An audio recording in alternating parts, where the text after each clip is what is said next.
ओल्या हळदीचं लोणचं बनवताना ही एक चूक केली तर लोणचं लवकर खराब होऊ शकतं. म्हणून ही रेसिपी शेवटपर्यंत नक्की बघा. ओल्या हळदीचे आपल्या आरोग्यासाठी किती फायदे आहेत हे तर सर्वांनाच माहीत आहे. पण ही हळद स्टोअर कशी करायची वर्षभरासाठी? मग त्यासाठी आपण याचं लोणचं करत असतो.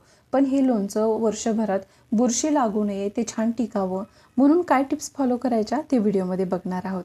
नमस्कार मंडळी, मी सुकुमारी स्वागत करते तुमचं सुकुमारीज किचन मराठीमध्ये. चला तर पटकन लोणचं बनवूया. इथे मी ओली हळद घेतलेली आहे, साधारण पाव किलो. हळद स्वच्छ धुवून कोरडी करायची आहे. आता बघूया मसाले काय लागणार आहेत. 2 चमचे इथे मोहरी घेतलेली आहे, 1 चमचा मेथी दाणा, 1.5 चमचा मीठ, 2 लिंबाचा रस घेतलेला आहे, 2 चमचे बेडगी मिरच पावडर, 1 चमचा हिंग आणि 4 ते 5 हिरव्या मिरचीचे काप घेतलेले आहेत. आणि तेल घेतलेलं आहे मोहरीचं, ते अर्धी वाटी घेतलेलं आहे. मी इथे मोहरीची डाळ न घेता मोहरी घेतलेली आहे. तुमच्याकडे मोहरीची डाळ असेल तर तुम्ही 2 चमचे मोहरीची डाळ घेऊ शकता. आता आपल्याला हळदीचं साल काढून घ्यायचं आहे पिलरच्या मदतीने.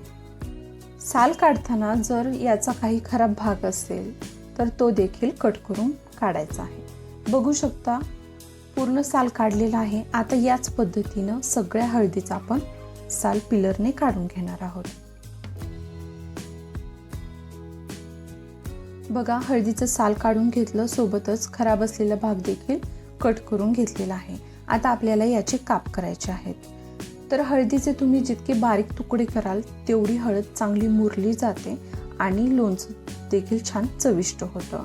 तर सुरुवातीला असे काप करायचे पातळ पातळ आणि त्याचे बारीक बारीक असे तुकडे करायचे आहेत.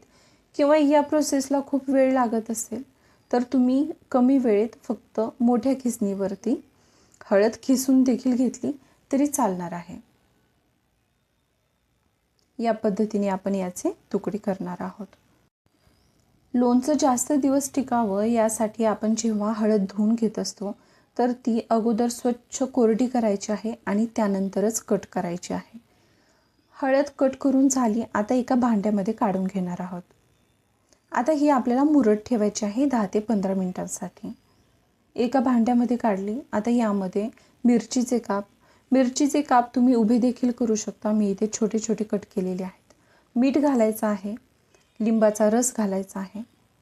लक्षात घ्या, याला बुरशी येऊ नये म्हणून मिठाचं योग्य प्रमाणे यामध्ये घालणं गरजेचं आहे.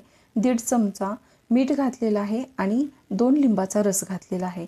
लिंबाचा रसाऐवजी तुम्ही व्हिनेगर देखील वापरू शकता आणि लिंबाचा रस हा आपल्याला ताजाच वापरायचा आहे. याला मुरण्यासाठी ठेवून देऊया. तोपर्यंत आपण मसाला करून घेऊ. आता मसाला करायला फार वेळ लागत नाही. इथे एका तडका पॅनमध्ये मेथी भाजून घेणार आहे मी. फक्त 1 मिनिटाकरिता, फार भाजायची गरज नाही.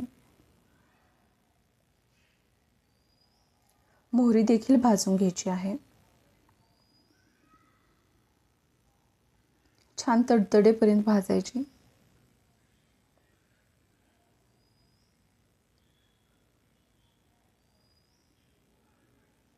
मोहरी देखील भाजली. आता एका मिक्सरच्या भांड्यामध्ये याला फिरवून घेऊ. 1 ते 2 वेळा. खूप बारीक पावडर करायची नाही. ओबड-धोबड तुम्ही वाटून घेतलं तरी चालेल. हे सगळं करत असताना सगळी भांडी आपल्याला कोरडी वापरायची आहेत. बघा, याची अशी ओबड-धोबड अशी पावडर करून घेतली. आता याला बाजूला ठेवूया.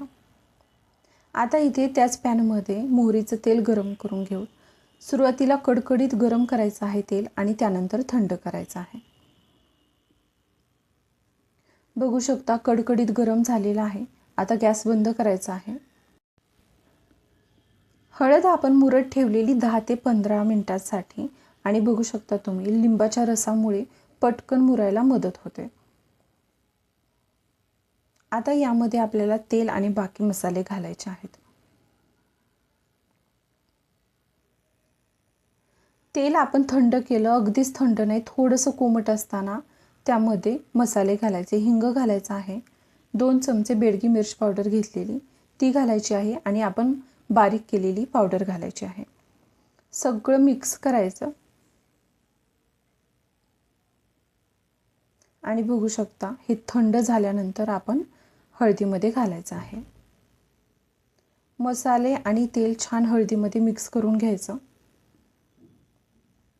बघितलं तुम्ही, तयार झालं हळदीचं लोणचं. किती झटपट तयार होतं घरच्या साहित्यात.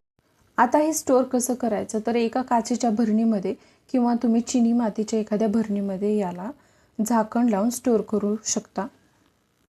काचेची भरणी किंवा ती चिनी मातीची भरणी उन्हामध्ये कोरडी करून घ्यायची किंवा मग गॅसवरती गरम करून घ्यायची आहे, जेणेकरून त्यातील पाण्याचा अंश निघून जातं आणि मग तुम्ही हे लोणचं त्यामध्ये भरून ठेवू शकता. हे लोणचं चांगलं मुरण्यासाठी साधारण 6 ते 7 दिवस लागतात. काचेच्या भरणीमध्ये भरल्यानंतर तुम्ही रोज हलक्या हाताने याला हलवून घेतलं किंवा एखादा कोरड्या चमच्याच्या मदतीने भरणीच्या तळापासून हलवून घेतलं तर हे छान मुरतं आणि छान चवदार होतं. या टिप्स फॉलो केल्या तर वर्षभर हळदीचं लोणचं छान टिकेल आणि त्याला बुरशीसुद्धा लागणार नाही. व्हिडिओ आवडला असेल तर व्हिडिओला लाईक नक्कीच करा आणि चॅनलवरती नवीन असाल तर चॅनलला सबस्क्राईब करायला विसरू नका. धन्यवाद.